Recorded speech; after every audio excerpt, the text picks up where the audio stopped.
We're tracking developments out of the Middle East. Global Affairs Canada confirms one Canadian is missing in Gaza, but the agency is not confirming if they are being held hostage.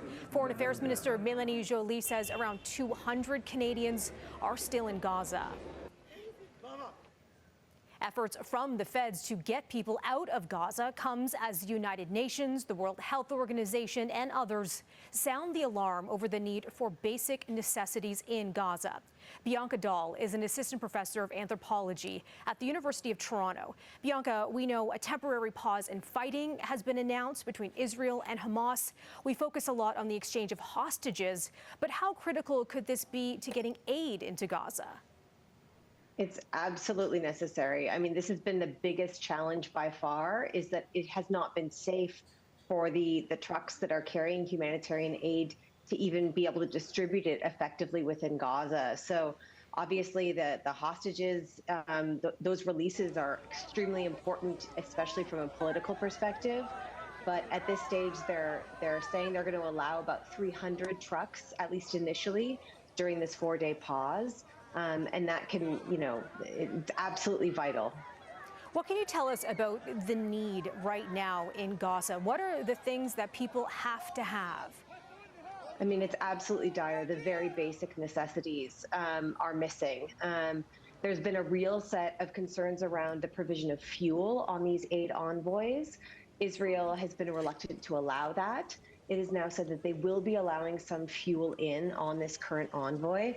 And that's going to be a huge issue because they've actually had difficulty even unloading the aid from trucks inside of Gaza because they don't have fuel to operate forklifts, for example. So fuel, water, food, and medical supplies are the most important issues.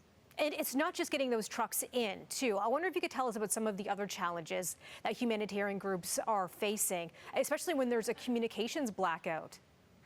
Yes, well, the communications blackout has lots of knockdown effects, and there have been rolling blackouts since the start of these hostilities, this current escalation. The United Nations has had more than 50 facilities within Gaza that have been hit or damaged by airstrikes. And so there's a kind of larger set of concerns that aid workers are in danger, that there's been failures of the humanitarian network system that alerts the Israeli Defense Force as to the location of aid workers. And those communication blackouts make it difficult to notify people about safe zones within Gaza.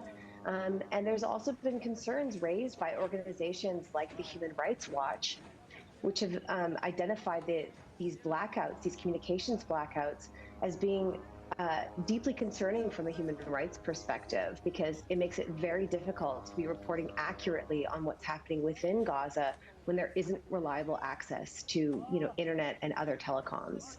When it comes to Canadians still in Gaza trying to get out, what kind of challenges are they facing to cross into Egypt? Well, it's incredibly dangerous to make that crossing. There's been reports of airstrikes. There's been concerns about, gunfire in that zone, in that kind of that important, crucial area at the Rafah crossing. So people have been trying to get out. There have not been Canadian names on the list approved in the last couple of days. And so people are having to go and check to see if their name is on the list of approved crossing. And that journey to go to the crossing to determine eligibility is incredibly dangerous for people to undertake. Is there more the federal government could be doing to help them get out safely? Well, I think the government is doing as much as it can. At this stage, the humanitarian pause that has been announced hopefully will allow for expedited and more concerted negotiations. The government has been successful at removing approximately 450 Canadians, but there are, as you said, about 200 that are remaining. And, I know it's of top priority for the Canadian government, but it's going to need to have that kind of ongoing continued pressure. So that humanitarian pause we're hearing could be about 4 days long. Is that long enough to get that help in?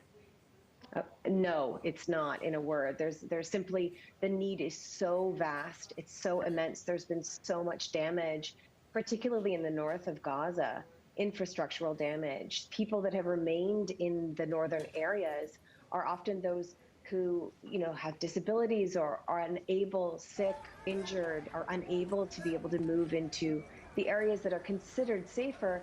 But even within those areas, safety is fleeting. So it's an ongoing concern. There's reports of malnutrition, waterborne diseases. It's a crisis of the first magnitude. Bianca Dahl from the University of Toronto joining us here on City News 24/7. Thanks for your time, Bianca. Thank you very much.